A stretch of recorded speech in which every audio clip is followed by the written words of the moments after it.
Hi dear students, question number 12. See, primary side of a transformer is connected to 230 volt 50 hertz supply. The turns ratio of primary to the secondary is 10:1. The load resistance connected to the secondary is 46 ohm. The power consumed in it is. നമുക്ക് ഇത് A സിയുടെ ട്രാൻസ്ഫോമറിന്റെ base ചെയ്തുള്ള question ആണെങ്കിൽ കൂടെ അതിൽ നമ്മൾ അവസാന സമയത്ത് കറണ്ട് ഇലക്ട്രിസിറ്റിയിലെ പവറിന്റെ ഇക്വേഷനും കൂടെ അപ്ലൈ ചെയ്യേണ്ടതുണ്ട്. അത് ചെയ്തു വരുമ്പോൾ മനസ്സിലാവും. വളരെ സിമ്പിൾ ആണ്. രണ്ട് കോൺസെപ്റ്റ് മിക്സ്ഡ് എന്നൊക്കെ വേണമെങ്കിൽ പറയാം, പക്ഷെ അത്ര വലിയ ബുദ്ധിമുട്ടൊന്നുമില്ല. സിമ്പിൾ ആയിട്ട് നമുക്ക് സോൾവ് ചെയ്യാൻ പറ്റുന്ന സാധനമാണ്. ബേസ്ഡ് ഓൺ ട്രാൻസ്ഫോമർ, ബട്ട് അതിൽ നമ്മൾ പവർ കൺസംഷന് നമ്മൾ കറണ്ട് ഇലക്ട്രിസിറ്റി പഠിച്ച ഇക്വേഷൻ യൂസ് ചെയ്യണം. നോക്കാം നമുക്ക്. അവിടെ primary side of transformer is connected to 230. ഇപ്പോൾ പ്രൈമറിയിലെ വോൾട്ടേജ് 230 ആണ്. Turns ratio primary to the secondary is 10:1.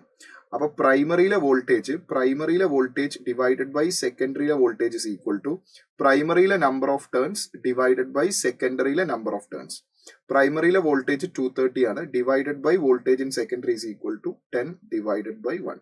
ഈ 0 ക്യാൻസൽ ചെയ്താൽ സെക്കൻഡറിയിലെ വോൾട്ടേജിന് അങ്ങോട്ടേക്ക് കൊണ്ടുപോയാൽ VS is equal to 23 എന്ന് കിട്ടും. അപ്പൊ സെക്കൻഡറിയിലെ വോൾട്ടേജ് കിട്ടി. നമുക്ക് കണ്ടുപിടിക്കേണ്ടത് അവിടുത്തെ ലോഡ് റെസിസ്റ്റൻസ്. സെക്കൻഡറിയിലെ ലോഡ് റെസിസ്റ്റൻസ് 46 ആണ്. പവർ ആണ് നമുക്ക് കണ്ടുപിടിക്കേണ്ടത്.